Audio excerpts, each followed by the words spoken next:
Sa pipit, sa sanga ng isang kahoy,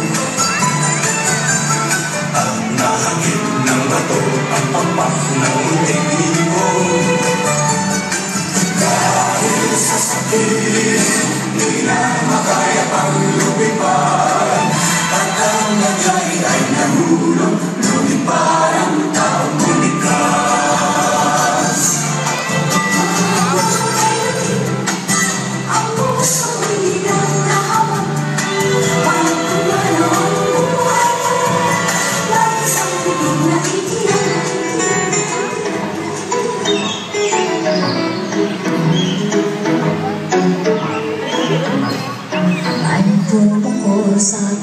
Sa sana ng isang kahoy,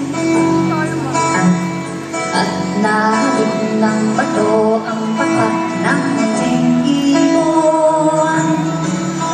Dahil sa sakit, di na nakaya pang lumipad, at ang nangyari ay nahulog, ngunit parang taong bumigas.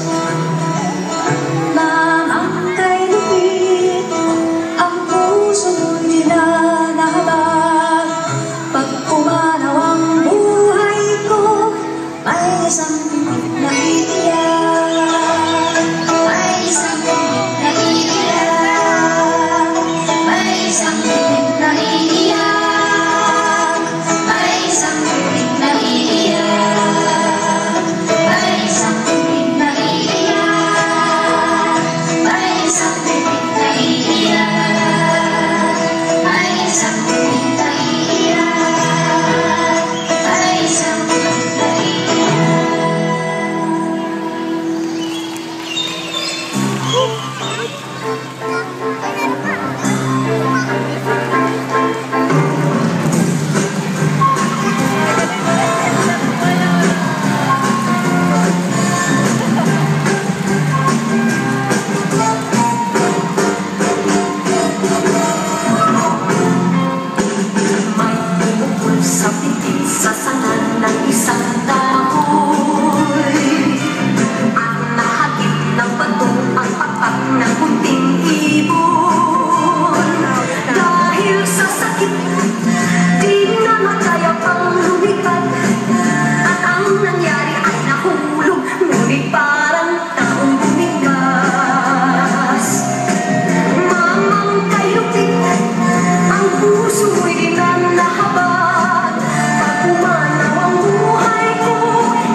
Sulit ang lahat.